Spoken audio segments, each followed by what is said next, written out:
मंच पर उपस्थित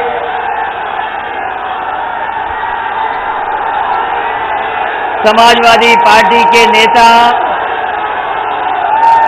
और यहाँ के आपके हम सबके प्रत्याशी आदरणीय नेताजी और आज के कार्यक्रम की मुख्य अतिथि बहुजन समाज पार्टी की राष्ट्रीय अध्यक्ष आदरणीय कुंवर मायावती जी, यहाँ पर मंच पर उपस्थित नौजवान साथी आकाश आनंद जी, आदरणीय सतीश मिश्रा जी, यहाँ के सांसद तेज प्रताप यादव जी, मंच पर उपस्थित बहुजन समाज पार्टी समाजवादी पार्टी के सभी नेतागण और इस चुनावी जनसभा में उपस्थित बड़ी संख्या में हमारे किसान भाई, आदरणीय बुजुर्ग, माताएं, बहनें, नौजवान साथी और पत्रकार बंधुओं, मैं सबसे पहले आदरणीय मायावती जी का बहुत बहुत धन्यवाद और आभार प्रकट करना चाहता हूं। ये ऐतिहासिक क्षण है जहां पर आपने जनता से अपील की है कि आदरणीय नेताजी को अच्छे वोटों से जिताएं। मुझे पूरा भरोसा है यहाँ की जनता पर कि नेताजी की सेवाओं का और नेताजी के विकास को और नेताजी ने जिस तरीके से हम सबको जगाने का काम किया, जिस तरीके से हमें और आपको इस राजनीति में और समाज में सम्मान देने का मौका मिला है, आज आपकी अपील के बाद मैनपुरी लोकसभा की जनता ऐतिहासिक वोटों से जिताने जा रही है।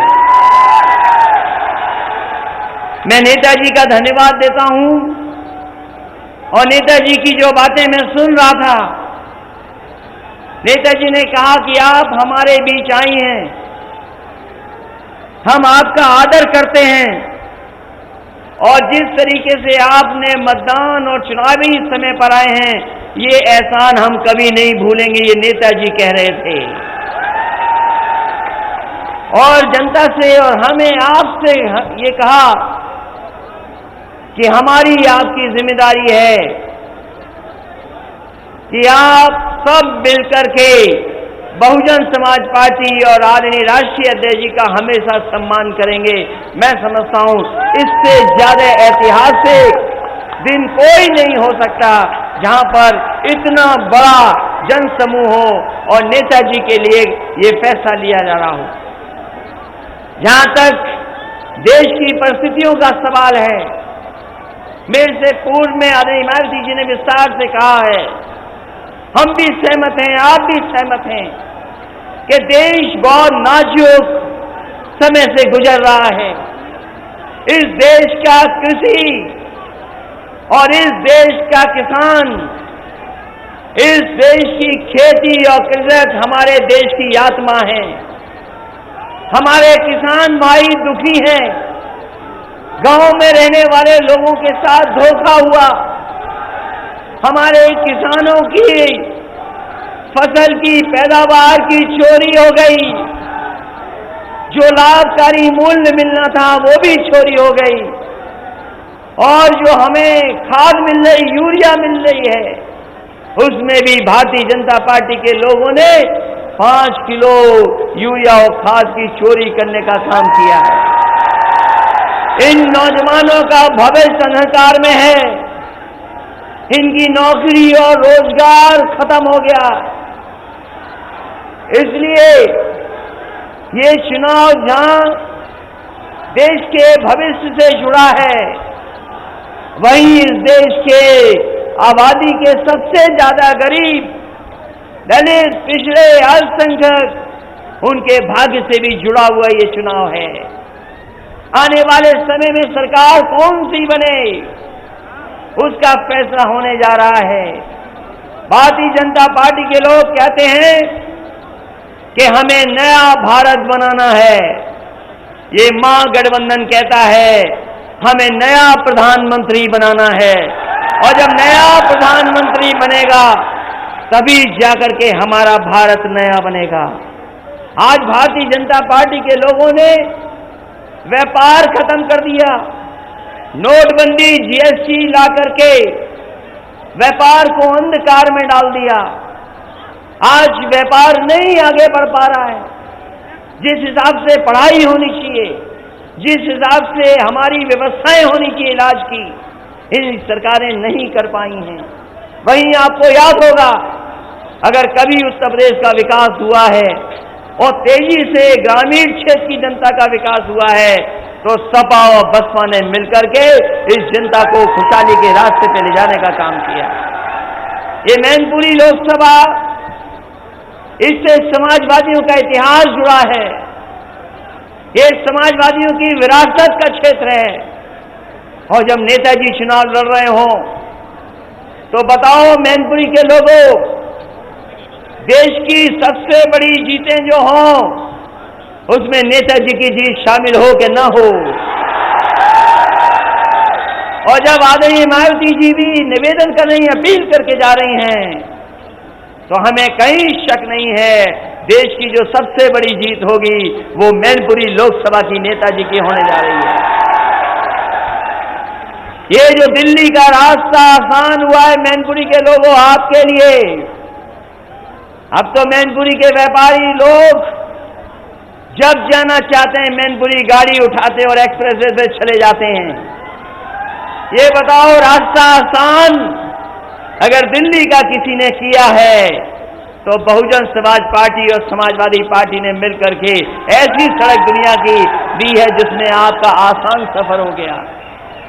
दिल्ली करीब ला दी, सपा बसपा ने दिल्ली को करीब कर दिया, आपके पास दिल्ली पहुंचा दी।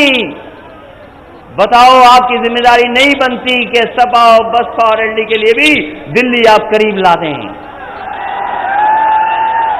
जहां तक विकास कार्य हैं, चाहे अस्पताल बने हो, चाहे सैनिक स्कूल बना हो, चाहे इंजीनियरिंग कॉलेज बना हो, चाहे 102, 108 और चाहे ये 100 नंबर वाली पुलिस, अगर किसी ने व्यवस्था दी है तो समाजवादियों ने दे करके दिखाई है।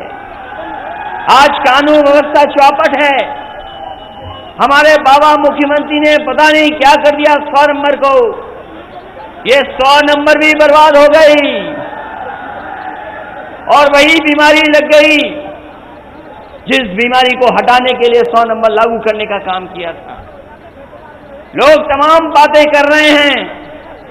जो देश के प्रधानमंत्री हैं वो पहले हमारे आपके बीच में चाय वाला बन करके आए थे, चाय वाला बन करके आए और न जाने कैसी चाय निकली। आज 5 साल बाद पता लगा कि चाय कैसी निकली, और अब चौकीदार बन करके आए हैं। और अगर ये बात जानते हो और अगर ये बात जान गए हो आप, तो बताओ चौकी छीनोगे कि नहीं छीनोगे? इसलिए जहां देश को बदलना है, न्याय और सम्मान दिलाना है, वहीं देश के प्रधानमंत्री जी की चौकी भी छीननी है, तभी ये देश खुशहाली के रास्ते पर जाएगा।